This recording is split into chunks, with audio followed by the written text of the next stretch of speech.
Well, welcome back to my channel. It's been 6 months since I last uploaded my Ottoman Empire history series on Sultan Mehmed I, if my memory serves right, which is correct.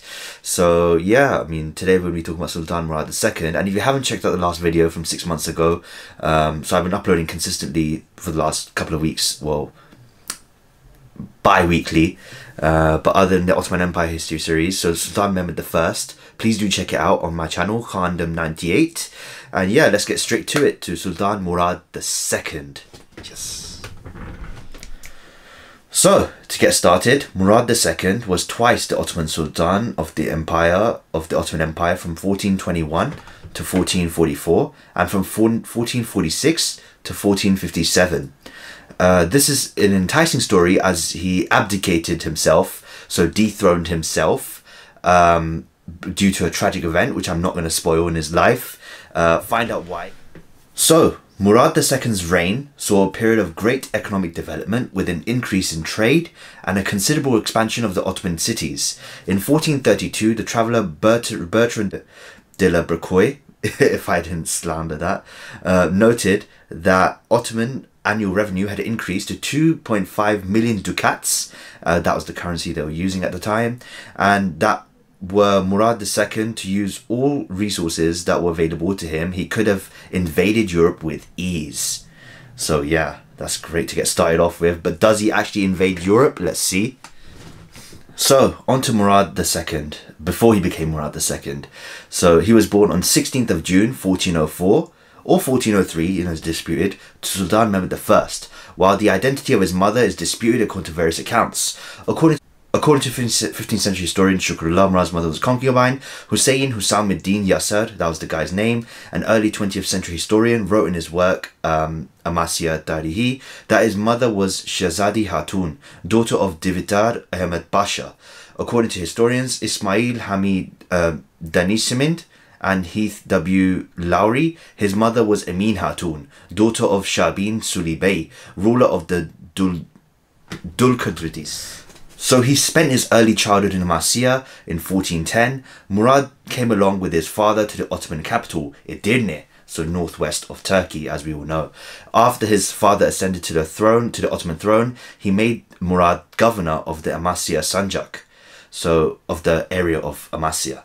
And Murad remained at Amasya until the death of Mehmed I in 1421. He was solemnly recognized as Sultan of the Ottoman Sultanate at 16 years of age, girded with the sword of Osman at Bursa. So it's a type of pledge, of him being mature. So with the sword of Osman at Bursa, and the troops and officers of the state willingly paid homage to him as their sovereign. So they accepted him as their leader. So Murad's reign was troubled by insurrection, so, civil wars early on. The Byzantine Emperor Manuel II released the pretender Mustafa Çelebi, so a previous prince who was also fighting Mehmed I, known as Duzmeçi Mustafa, from a confinement, and acknowledged him as the legitimate heir to the throne of Bayezid I. So the Byzantine Emperor, so he was fighting for the throne against Bayezid I, who was fighting against Timur Tamerlane previously. And yeah, so the Byzantine Emperor had first secured a stipulation that Mustafa should, if successful, repay him for his liberation by giving up a large number of important cities. The pretender was landed by the Byzantine galleys in the European dominion of the Sultan, and for a time made rapid progress. So he made rapid progress according to when he was first released, the pretender. And yeah, so many Ottoman soldiers joined him, and he defeated and killed the veteran general Bayezid Pasha, whom Murad had sent to fight him. Mustafa defeated Murad's army and declared himself Sultan of Adrianople, modern-day Edirne. He then crossed the Dardanelles to Asia with a large army, but Murad outmaneuvered Mustafa. Mustafa's forces passed over in large numbers to Murad II. Mustafa took refuge in the city of Gallipoli. As you know, this was a really good strategic point. But the Sultan, who was greatly aided by a Genoese commander named Adorno, besieged him there and stormed the place. Mustafa was taken and put to death by the Sultan. So Mustafa was taken and put to death by the Sultan, who then turned his arms against the Roman Emperor and declared his resolution to punish the Emperor Palaiologos, as you know now, most of them are called Palaiologos, for their unprovoked enmity by the capture of Constantinople. So they tried to take over Constantinople and failed. So after this revolt, Murad II then formed a new army called Azeb, so in 1421, and marched through the Byzantine Empire and laid siege to Constantinople. While Murad was besieging the city, the Byzantines, in league with some independent Turkish Anatolian states, so little tribes around Anatolia region, so in the Asian region of Turkey, sent the Sultan's younger brother, Kukuc, if I'm not pronouncing it wrong, Kukuc Mustafa, so who's the namesake of the previous Mustafa Çelebi, who tried to revolt against the Sultan. So this is his actual younger brother, who was only 13 years old, to rebel against the Sultan and besiege Bursa. So that was the old Ottoman capital. And Murad had to abandon the siege of Constantinople in order to deal with the rebellious brother. He caught Prince Mustafa and executed him. The Anatolian states that had been constantly plotting against him, Ayanids, Germanids, Menteşe and Teke, were annexed and henceforth become part of the Ottoman Empire. So he forcefully overruled them, like, just, you're now under my control. So the siege of Thessalonica. So this is the siege that happened between 1422 to 1430, saw the Ottoman Empire under Sultan Murad II capture the city of Thessalonica. Afterwards, the city remained in Ottoman hands for the next 5 centuries until it became part of the Kingdom of Greece in 1912. So Thessalonica had already been under Ottoman control from 1387 to 1403 before returning to Byzantine rule in the aftermath of the Battle of Antalya in 1422. After the Byzantines supported Mustafa Çelebi as a rival pretender against him, Murad attacked Thessalonica, unable to provide manpower or resources for the city's defense. Its ruler, Andronikos Palaiologos, handed it over to the Republic of Venice in September 1423. So the Venetians attempted to persuade the Sultan to recognize their possession of the city, Thessalonica, but failed, as Murad considered the city his by right and the Venetians to be interlopers, so the intercessors, the squatters basically. This impasse led to an Ottoman blockade of Thessalonica, which occasionally flared up with direct attacks on the city. At the same time, the conflict was mostly fought as a series of raids by both sides against the other territories in the Balkans and the Aegean Islands. The Venetians repeatedly tried to apply pressure by blocking the passage of the Dardanelles at Gallipoli with little success. So the blockade quickly reduced the inhabitants to near starvation, and led many to flee the city. The restrictions placed on them by the siege, the inability of Venice to properly supply and guard the city, the violations of the customary rights, and rampant profiteering by Venetian officials. So, scavenging gold, just being corrupt, led to the formation of a pro-surrender party within the city, which gained strength among the inhabitants, so they automatically surrendered to Murad II. The city's metropolitan bishop, Simeon, encouraged his flock to resist. However, by 1426, with Venice's inability to secure peace on its own terms, on terms evident, a majority of the local population had come to prefer a surrender to avoid the pillage that would accompany a forcible conquest. Venetians' efforts to find allies against the Ottomans also failed. The other regional potentates either pursued their own course, were themselves antagonistic to the Venetians, or were defeated by the Ottomans. After years of inconclusive exchanges, the two sides prepared for a final confrontation in 1429. So in March, Venice formally declared war on the Ottomans, but even then, the conservatives' mercantile aristocracy running the Republic were uninterested in raising an army sufficient to protect the Thessalonica, let alone to force the Sultan to seek terms. In early 1430, Murad was able to concentrate his force against Thessalonica, taking it by storm on 29th of March 1430. So the privations of the siege and the subsequent sack reduced the city to a shadow of its former self, from perhaps as many as 40,000 inhabitants to around 2,000, and necessitated large-scale resettlement in the following years. Venice concluded a peace treaty with the Sultan in July, recognizing the new status quo. Over the next few decades, the antagonism between Venice and the Ottomans morphed into a rivalry over control of Albania. So Murad II abdicated the throne, and well, he had to come back and start his second reign, because Murad II relinquished his throne in 1444 due to his son Mehmed II. But a Janissary revolt forced him to return back to the Ottoman Empire at the throne. So the Second Battle of Kosovo happened in 1448. If you remember, the last Battle of Kosovo happened between Timur Tamerlane and also Sultan Bayezid I. So this is the second one in 1448. The Second Battle of Kosovo. So it was a land battle between the Hungarian-led Crusader army and the Ottoman Empire at Kosovo Field that took place from the 17th to the 20th of October 1448. And it was the culmination of a Hungarian offensive to avenge the defeat at Varna 4 years earlier in the three-day battle of the Ottoman army under the command of Sultan Murad II. So this is the Ottoman Empire and the Karamanids together. So Karamanids were a separate tribe that not under the Ottoman Empire. They both collaborated to go against the Kingdom of Hungary, the Holy Roman Emperor, Kingdom of Bohemia, Moldavia, Grand Duchy of Lithuania, and Wallachia, who were well known for their guerrilla warfare, as we all know.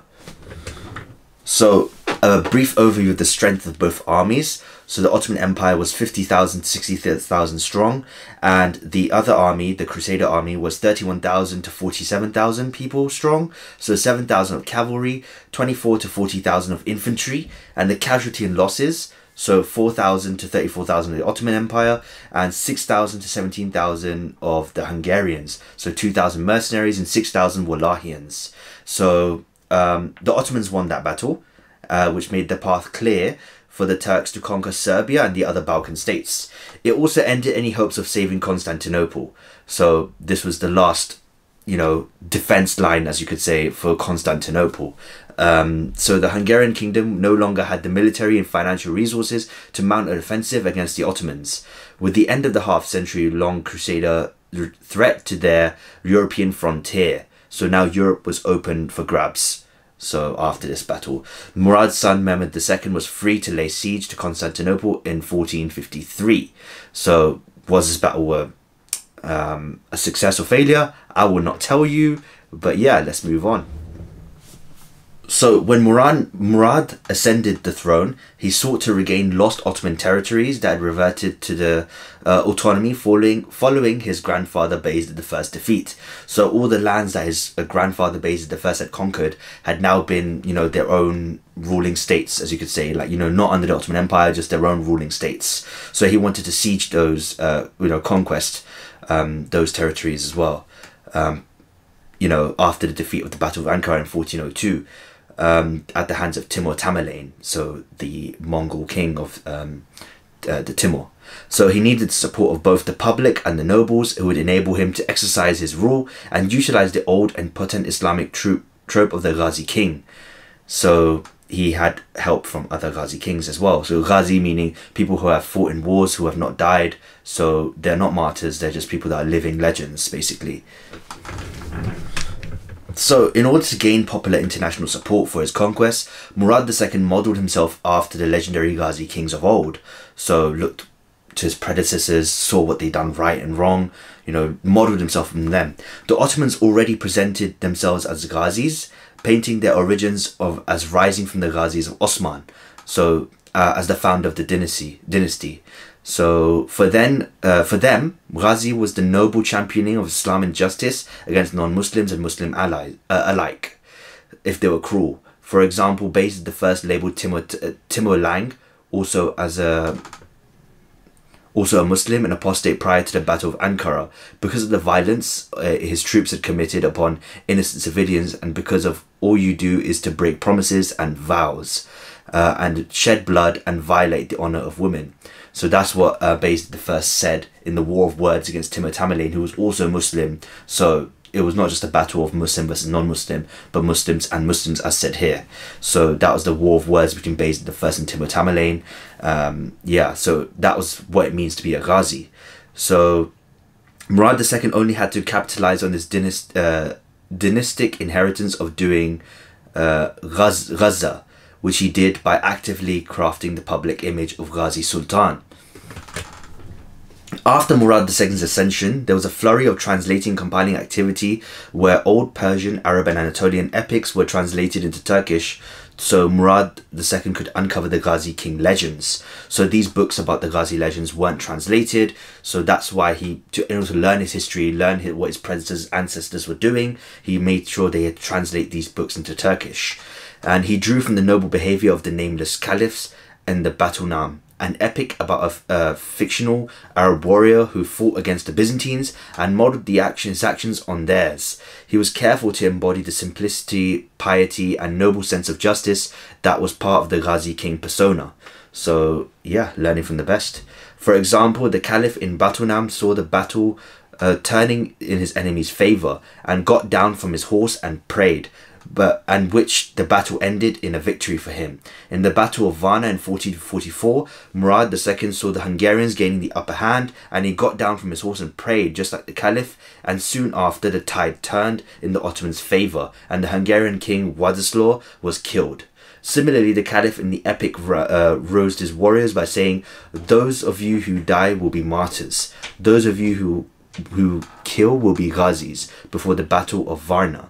Murad II repeated these words to the army, saying, "Those of you who will kill will be Ghazis, those who will die will be martyrs." In another instance, since the Ghazi king is meant to be just and fair, when Murad took Thessalonica in the Balkans, he took care to keep the troops in check and prevented widespread looting. So he prevented his troops from looting here and there after the conquests, so to have this persona being noble, etc., etc. So finally, just as the fictional caliph's Ghazis were immortalized in Batuhemi, Murad II's battle and victories were also compiled and given the title of the Ghazas of Sultan Murad. So there was also a book made after him as well as the Ghaza. So about that persona being noble as well.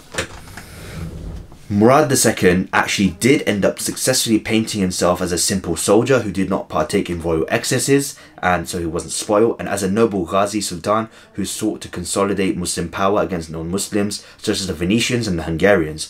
Through his self-presentation, he got to support the Muslim population of not only the Ottoman territories for both himself and his expensive campaigns, but also the great Muslim populations in the Dar al-Islam, such as the Mamluks, so the Arab Empire, around the Saudi region, such as Mamluks, and the Muslim Delhi Sultanates of India, so the Mughals of India as well.